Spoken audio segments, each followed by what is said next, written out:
in the misty heart of Seattle, where rain whispered against glass windows. Every dawn and the city lights flickered like tired stars. Eric Reynolds lay perfectly still on a hospital bed, his body heavy and unresponsive, though his mind was painfully awake. Through the darkness of his closed eyelids, he heard the cold voice of his wife, Vanessa, discussing insurance money, company control, and legal papers with his business partner Colin Mears. And in that chilling moment, he realized the horrifying truth. The accident that nearly killed him had been staged, and the people he trusted most had orchestrated it. But then his closest friend, Dr. Marcus Gray, leaned down pretending to check his pulse and whispered urgently that Eric must not react, because his life depended on it. Marcus already suspected foul play and had decided to hide the fact that Eric had regained consciousness until he could gather proof.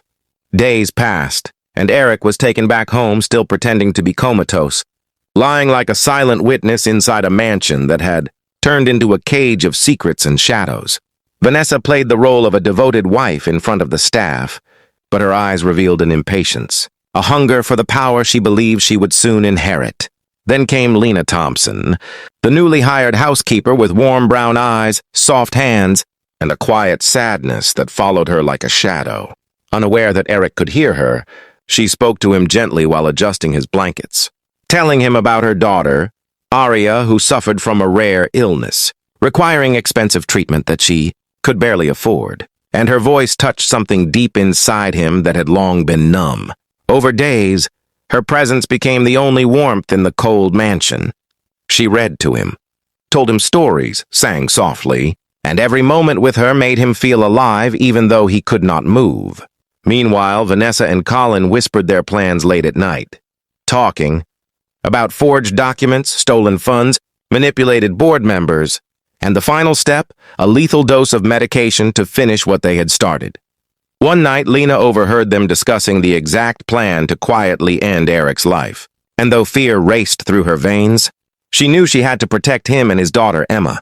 She secretly warned Marcus, who had already begun gathering evidence, recordings, false invoices, tampered brakes, bribed mechanics, and financial transfers hidden under shell companies. Lena and Marcus formed a silent alliance, protecting Emma from Vanessa's growing cruelty and keeping Eric alive as he continued to pretend to be helpless. Lena's courage grew each day, and her bond with Emma deepened until Emma saw her like family. One soft evening, when the house was quiet and the storm outside rumbled like distant anger, Eric slowly moved his fingers for the first time, and Lena gasped, realizing he was awake. He revealed everything, the betrayal, Marcus's plan, and his reason for staying silent. With tears trembling in her eyes, Lena listened as Eric confessed something she never expected. He had anonymously paid for Aria's treatment because her kindness had reminded him what humanity felt like. Her hands trembled as he reached for them, and in that moment a fragile, beautiful connection formed between two souls who had both suffered quietly for too long. But danger grew closer. That night, Vanessa and Colin crept into the living room carrying the lethal dose meant to end Eric's life forever. As they approached, the lights suddenly flashed on, revealing Eric standing tall beside Marcus, two detectives, and company lawyers holding stacks of evidence.